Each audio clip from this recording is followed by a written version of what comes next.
I just don't think with all those shreds and everything coming off of it that it would roll as well as it did. Well, you close the mousetrap and either something can set it off or you could run a wire from it. Then something comes along and trips it. I'd say you got a little bit of an explosive charge right on the tip of the arrow. Wouldn't be shooting it that close, but yeah.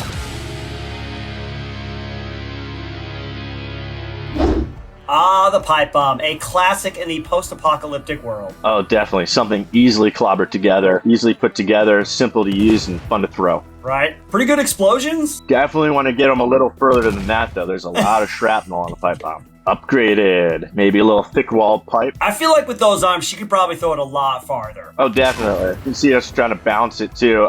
Rolling might be a little bit better than bouncing. Talking about clobbered together, she's got a hammer hanging from her backpack. Right. That's some really sign of a good engineer. Must be at Home Depot. Right. Quick crafting right there. Put everything together. Abby's got her FFL and her licenses together. I definitely wouldn't light it and hold it. That's definitely a for sure thing. About how long that fuse is, it'll burn quicker than you want it to.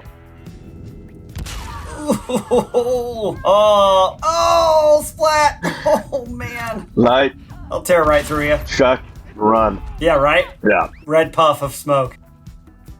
Oh, and right next to a gas station. Definitely the worst spot to be having anything of this nature going off. Oh man, you get that close, man. You're getting that ringing in the ears. A lot of concocted blasts will come off of those, plus a lot of shrapnel. Yeah, it's really right. an improvised hand grenade. I wouldn't be using at night, too. The flash of that's going to kill your night vision. Yeah, get him. Oh. Oh, wow. Survived one blast. Toss it right at the feet. Old school gamer move. Oh my goodness! Just blast. Go, go, go! I mean, in theory, you could hold a few of these together, light them all at once, and start throwing them one after the other. Right, right. Yeah, you gotta be quick though, man. Very quick. Because either you make the fuse too long and it takes forever to burn, or you make it too short and you've got the potential for it to blow up in your hand. Right. Nail bomb. I'm guessing that there's a very important variation on this theme in this one. A lot more shrapnel being sent out. But yeah, you've got a tin can. I like it. You got just a bunch of scissors and nails stuck into it. Yeah. It looks like scissors, nails, and like a small one-quart paint can. I like it. The post-apocalyptic world makes for a lot of cool creativity and improvisation when they come up with the ideas for these bombs and weapons and stuff. I just don't think with all those shreds and everything coming off of it that it would roll as well as it did. But that might be its own little sticky bomb. You could stick that right into a piece of wood. Right, yeah. And set it up like a little omnidirectional mine. Leave it for somebody. Stick it up in that tree right there. Yeah, floppy. Quinn, have you played these games at all? I have not. I played the first one. I didn't think I had the emotional strength to play the second. Well, that was exactly what that thing should be used for. Taking out a large group of people all in close proximity. Right. Clickers. Shooting into the ceiling, drawing all the enemy close. Yeah, good tactic. Oh, I love the I spores. have no idea what that was. Lots of spores Oh, coming it was out like of this something. little spore bomb, yeah. Oh, he's distracting him with the arrow and then throwing a bunch of bombs. Distracting them, getting them all close by, taking them all out in one hit. Trap mine. Trap mine. Mouse trap on some explosives. That might be like a part of the trigger, maybe the mouse trap. You arm it by setting the mouse trap. Well, you close the mouse trap and either something can set it off or you could run a wire from it. Then something comes along and trips it.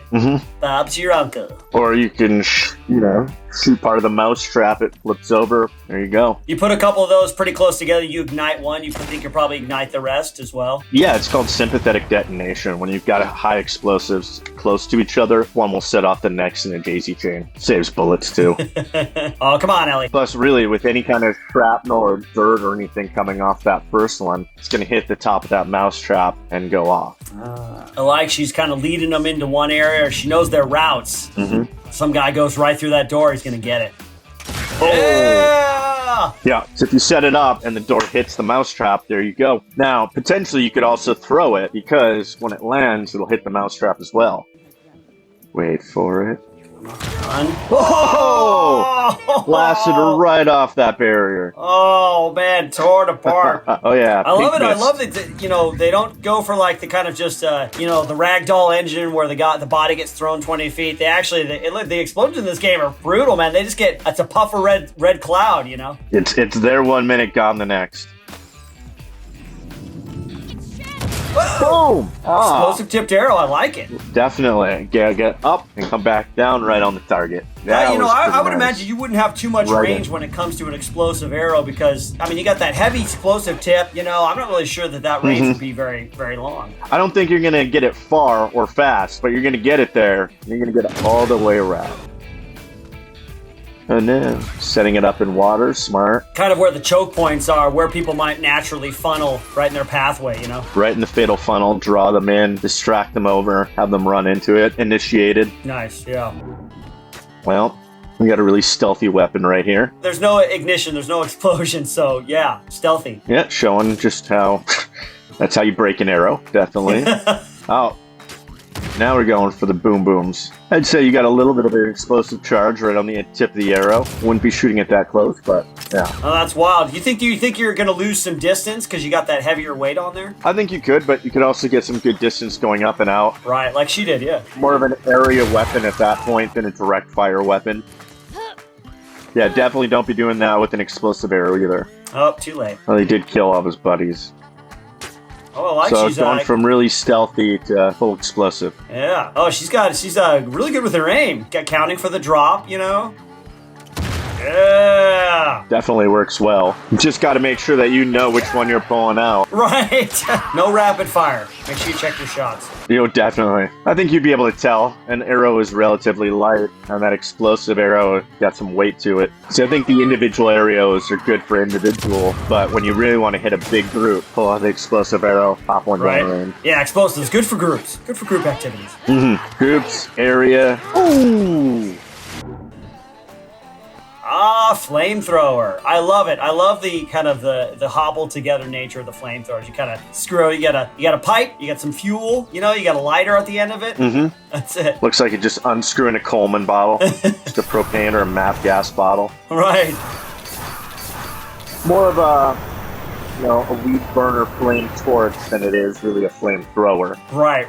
I guess you maybe wouldn't have too much distance on something like this. You get some high heat, close distance, but be very effective still. The only disadvantage to this style of flamethrower is you get a lot of heat. There's a lot of heat in front of you, and you're going to feel it right away. This may seem like an odd question, but you're on set. Maybe would there be any situation apart from maybe a character having a flamethrower, but you might need a flamethrower, maybe to light some scenery on fire or something like that, or? Oh, absolutely. They can be used in multiple purposes, but we can also just use them in the background to fire up or at different directions to give a great little flame effect. Yeah, cool. It's not always about your character having one. It could be in the background, if you hide in the vehicle, behind a wall, behind anything, and you just want to burst a flame coming out. You can use something such as a flamethrower or flame wand. Nice, I love it. Like Hacksaw Ridge style, you know, the World War II flamethrower. That was when it was like, this is a viable means of fighting a war, a flamethrower, you know?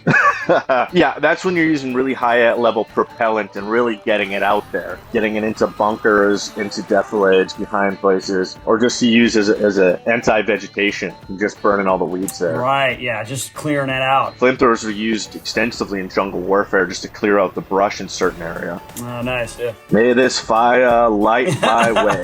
I forgive you, Joel. I mean, eventually you just have a bunch of burning bodies sitting around. Yeah, it's gotta be a little stinky. Mm-hmm. Better than the alternative, though. Yeah, right?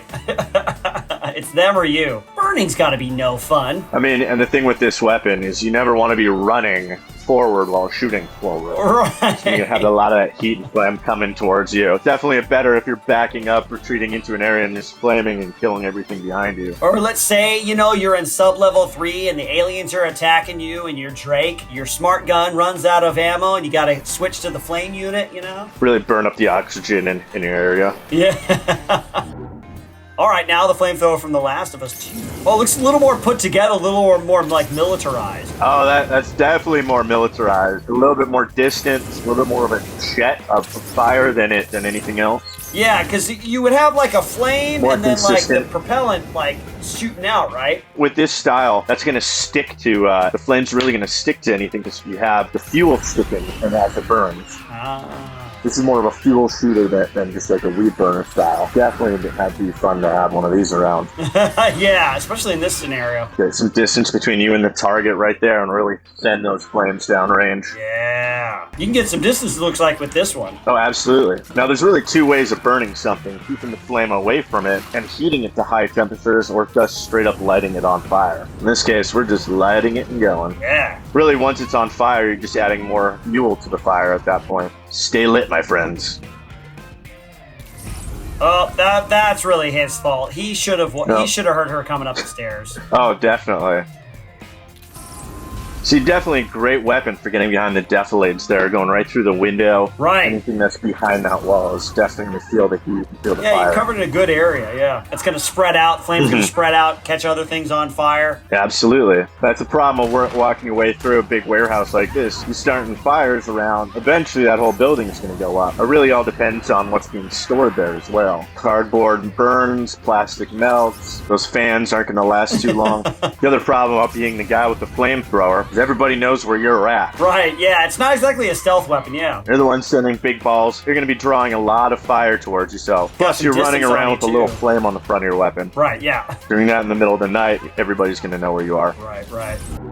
Stun bomb and the smoke bomb. Classic. Mm-hmm. Oh, these ones look a little more like homemade, improvised kind of style. Absolutely. Looks like a little sack full of some kind of explosive and some kind of... Maybe it's just flour. I don't know. Something that would really set off... Maybe it's a baking bomb. Possibly. Something like Kimura or... I like it. The design of the everything in these games is really intricate and really well done. I like it. Mm-hmm. Oh, Ellie, find that forgiveness in your heart. So it looks like more of a concussion bomb than it is anything else. Yeah, just a big pow. Get that air, that shock wave, coming out from it. And there's no projectiles, there's no shrapnel or anything like that, maybe from the can. Looks like a quick burning smoke, something that would stay in the air just long enough and dissipate. More of a distraction device, really, than anything else. Definitely a lot quieter, just throwing in a big distraction smoke and then going and knifing everybody. Right. That seems to be, those who like a more stealthy gameplay style. I like how he's drawing them in with the stun and the smoke bomb, and then bam. Yeah, and then taking them out with the nail bomb. Yeah, smoke will definitely be drawing things in. It creates a big distraction. The thing about the smoke bombs is you got to worry about like airflow. You just throw something into something with a high wind blowing through. That smoke's just going to dissipate right away. It's just going to dissipate as quick as it came in. That takes guts to do something like that. Go right from a smoke grenade to a machete. Yeah. Oh yeah, machete. In space. Oh, right in the back. Dude, brutal. A lot of blood in this one. Definitely great to throw a smoke down the stairs. Yeah, WML, you're coming down. Yep. Games like this, you either throw it to get them to come to an area or to get them to avoid an area so you can direct traffic, Mm-hmm. Bring them into the fatal funnel or clear them away from where you want to go. There you go. It looks like she's got a little improvised suppressor there. Something to quiet down the pistol enough. Yeah, it definitely looks like we're doing a lot more stealth missions than anything else. Yep. I mean, at the end of the day, a distraction is a distraction, whether you're using smoke, stun, a brick, a glass shot, bottle, and a bow and arrow. Yeah. Molotov cocktail. Back to the Molotov. Simpler times. Breakable vessel filled with flammable fluid, little rag in the top, duck and go. Just gonna spread. It's not gonna necessarily explode. It's just gonna spread all that flammable liquid everywhere. Yeah, anywhere that the fuel is touching will burn. You ever encounter any of these in real life? I never did necessarily. When I was out and about, deployed and stuff like that, usually it was like things like RPGs and a little more high technology when the theater that we were in. We didn't see many of them at all in Afghanistan. Again, we're really rural areas. I could see this more in an urban environment where it would be more effective. Yeah, right. Yeah, Ellie, don't throw it that close. Yeah, one of the major risks about anything flammable, especially, holding a big bottle full of fluid, flammable fluid, is potential for getting on you. Even if you hold a Molotov cocktail wrong, like upside down, the fluid will start leaking out. It's that rag's really not a stopper by chance. It'll allow all the fluid to go through it. So if you had it in your bag could start soaking up some of the flammable fluid, and there you go. Yeah, right. Next thing you know, you're on fire too. Yeah, get them. Oh yeah, great for lighting a bunch of these guys on fire at once. Then you got the fire that's just kind of there, and you got to deal with that. It's not like these guys are carrying around both Molotov cocktails and fire extinguishers. Yeah, right. Also great preventing people or enemies from going in certain ways without causing damage to themselves. Yep, crowd control. Yeah, you can use it as a defensive weapon if you needed to throw it at the bottom of the stairs. Anything that would want to come towards you just got to be walking through it. How do you, when you're on set, how do you create the illusion of the Molotov cocktail? I'm sure you have like an inflammable prop and then something else to like make the fire go when something happens? We'll shoot it depending on all the camera angles that they want to use. You could have one of an inert bottle with an inert fluid, and you have a rag that you can light so it looks great in the hand. As they're pulling back, they cut from another angle, which could have a different type of bottle, different type of either fluid or flammable fluid inside of it and gets thrown. We have breakaway bottles that we can potentially use versus actually having glass, because even after all the fuel is gone, glass on set creates a real problem. Right. Throw it, it hits the ground, would act like a normal Molotov cocktail, but we have a lot of safety procedures in places. We have CO2 and H2O fire extinguishers. We'll sometimes have a water truck, water suppression system available to us. We'll have 911 on standby, and we're ready to do it